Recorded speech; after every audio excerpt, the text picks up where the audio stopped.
ఉన్నట్టు దేవుని వాక్యమని దానిని అంగీకరించితిరి గనుక మేమును మానక దేవునికి కృతజ్ఞతాస్తుతులు చెల్లించుచున్నాము. ఆ వాక్యమే విశ్వాసులైన మీలో కార్యసిద్ధి కలుగు చేయుచున్నది. ఇక్కడ చెప్పబడుతున్న మాట, ఈరోజు మనం నేర్చుకుంటున్న లేదా ప్రతి ఆదివారం మనం వింటున్న వాక్యం ఎవరి మాటలని ఎంచకూడదు, మనుష్యుల మాటలని ఎంచకూడదు. మనం చాలామంది ఎవరు చెప్తున్నారా, చిన్నోళ్ళ పెద్దోళ్ళ, లేకపోతే ఆ వ్యక్తి ఎలాంటి వాడా, ఆ వ్యక్తి చెబుతున్నాడు అనే ఉద్దేశాన్ని తీసుకోకూడదు. ఆ వ్యక్తి చెబుతున్న మాట దేవుని మాట. అలా తీసుకున్నారు వాళ్ళు. ఎవరు? ఈ దశలోనిలో ఉన్న సంఘం వారు.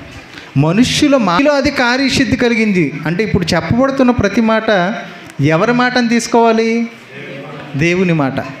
ఓకే, అంటే చెప్పబడుతున్న మాటలు ఎవరి మాటలు? దేవుని మాటలు.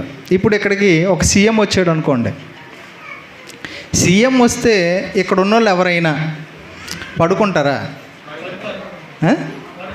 సీఎం ఇక్కడికి వచ్చాడు అనుకోండి, సీఎంఏ ఇక్కడ మాట్లాడుతున్నాడు అనుకోండి, ఎవరైనా ఇక్కడ ఉన్నవాళ్ళు అశ్రద్ధగా ఉంటారా? ఉంటారండి? ఎందుకు ఉండరు? ఆయన అధికారి. మరి దేవుడు ఎవరు?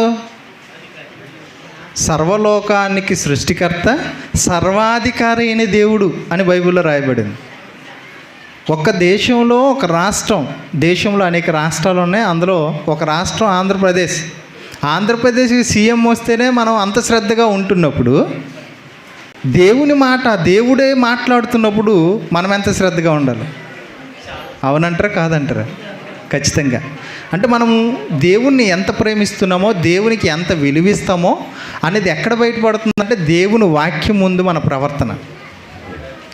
ఈ వాక్యాన్ని నేను చెబుతున్నాను అన్నట్టుగా మీరు చూడకపోతే, దేవుని మాట అని మీరు